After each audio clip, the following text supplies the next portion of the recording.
Hello everyone, আসসালামু আলাইকুম। It's me Sejuti. Welcome back to Sejuti's diary. গত ভিডিওতে তো আপনারা দেখেছেনই আমরা কীভাবে ঢাকা থেকে নানা অ্যাডভেঞ্চার পার করে অবশেষে দাদি বাড়ি এসে পৌঁছালাম। আর আজ আমি আপনাদের দেখাবো দাদি বাড়ি এসে আমরা ঠিক কী করলাম। গ্রামের অসম্ভব সুন্দর প্রাকৃতিক সৌন্দর্য, মেঠো পথে হারিয়ে যাওয়া আর নদী জুড়ে চমৎকার নৌকা ভ্রমণ সব কিছুই থাকছে আজকের এই ভ্লগে। সো চলুন শুরু করা যাক। Good morning to everyone. দাদির বাড়িতে সকালে ঘুম ভাঙার অনুভূতিটাই একদমই আলাদা। শহরের ব্যস্ততা, গাড়ির হর্ন, ধোঁয়া আর কোলাহল ছেড়ে এখানে আসলেই মনটা এক মুহূর্তেই শান্ত হয়ে যায়। চারপাশের এই সবুজ গাছপালা, পাখির ডাক আর তাজা বাতাস, মনে হয় যেন পৃথিবীর সব শান্তি এখানেই জমা হয়ে আছে। দাদির বাড়ি আসবো আর চুলোর রান্না খাবো না, তা তো হতেই পারে না।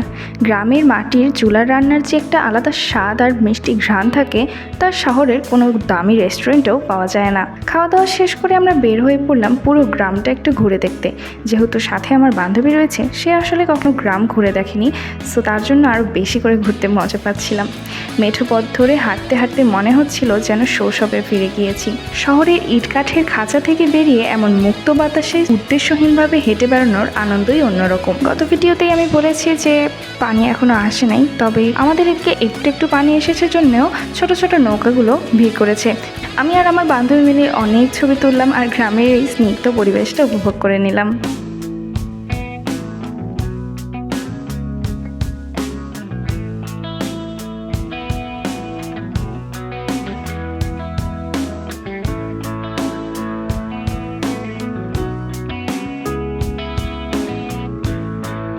এখানে আমি আর আমার বান্ধবী মিলে পানিতে পা ডুবে বসেছিলাম।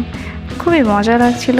দেখুন কি ছোট ছোট বাচ্চারা নৌকা করে এই পাশ থেকে ও পাশে পারাপার হয়, কত কষ্ট করে স্কুলে আসে, বাট আমার কাছে মনে হয় এটা ওরকম এক আনন্দ। মাঝি মোল্লা আমাদের জোর করে নৌকায় উঠিয়ে একটু ঘুরিয়ে নিচ্ছিল।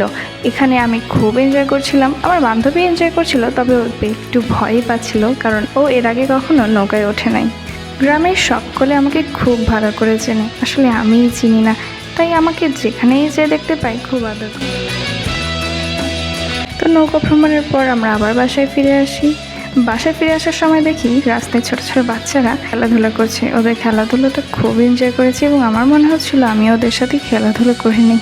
এরই সাথে আমরা দুটো লিচি পাইপ আইসক্রিম নিয়েছিলাম এবং সাথে আমরা একটা গাছ থেকে একটা আম পেড়ে নিয়েছিলাম, যদিও গাছটা আমাদেরই ছিল। এরই মাঝে বাসায় এসে একটু রেস্ট নিতেই দেখলাম ঝুম বৃষ্টি নেমেছে। তো আমার বান্ধবী জানায় যে তার বৃষ্টিতে ভিজতে মন যাচ্ছে। ভিডিওতে খুব একটা দেখা যাচ্ছে না, বাট প্রচুর বৃষ্টি হচ্ছিল সেখানে। বৃষ্টির ফোঁটা পড়া শুরু হতেই আমরা নিজেদের আর ধরে রাখতে পারিনি, সোজা নেমে পড়লাম ভিজতে। কিন্তু আসল কমেডি তো শুরু হলো এরপর। আমার বান্ধবী বৃষ্টিতে ভিজতে ভিজতে কাদার মধ্যে একবার দুবার নয়, গুনে গুনে 15 বার আছাড় খেয়েছে। এমনকি কয়বার যে পিছলা খেয়েছে তার কোনো শেষ নেই। আর আমাকেও ইচ্ছে করে ধাক্কা দিয়ে 4 বার কাদায় ফেলে দিয়েছিল। ওর পুরো শরীর কাদা দিয়ে মাখামাখি হয়ে একদম একাকার অবস্থা, যা আপনারা গত ভিডিওতেও দেখেছেন এবং এই ভিডিওতে পুরোটা দেখে নিন।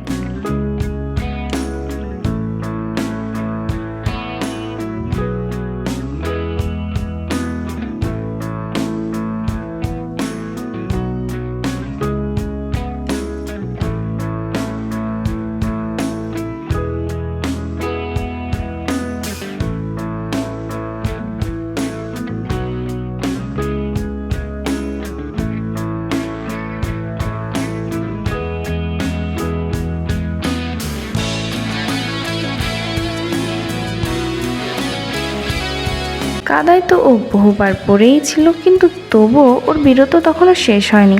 ও আমাকে হুট করে পিঠে তুলে ঘোরানোর চেষ্টা করলো। আর যাবে কোথায়, আমি সহ ব্যালেন্স হারিয়ে ধপাস করে আবারও কাদার মধ্যে আছাড় খেলো।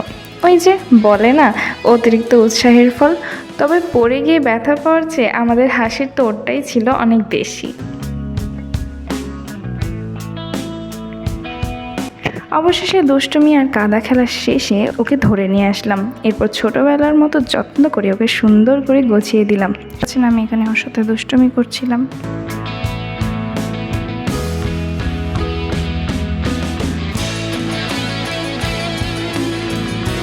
বিকেলে আমরা চলে গেলাম নদীর ঘাটে। ছোট্ট একটা ডিঙি নৌকায় চেপে যখন পানির বুক চেড়ে এগিয়ে যাচ্ছিলাম, ঠিক তখনই আকাশে ছড়িয়ে পড়লো শেষ বিকেলের রক্তিম আলো।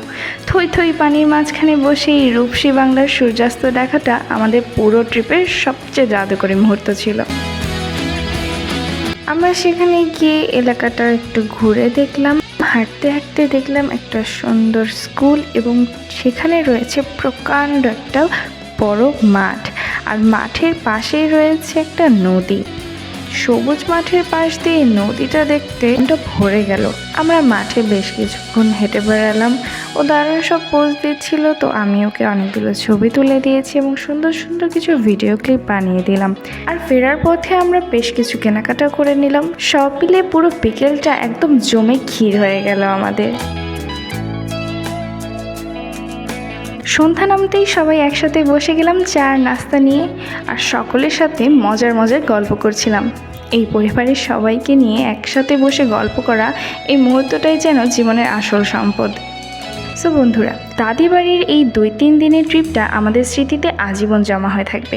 প্রকৃতির কাছাকাছি কাটানো এই সময়টা আমাদের একদম রিফ্রেশ করে দিয়েছে। আমাদের এই ঘোরাঘুরির ব্লগটা আপনাদের কেমন লাগলো তা অবশ্যই কমেন্ট করে জানাবেন। ভালো লাগলে একটা লাইক দিবেন এবং নতুন সব ট্রাভেল ব্লগ দেখতে চ্যানেলটি সাবস্ক্রাইব করে পাশে থাকবেন। আজ এখানে বিদায় নিচ্ছি। আল্লাহ হাফিজ।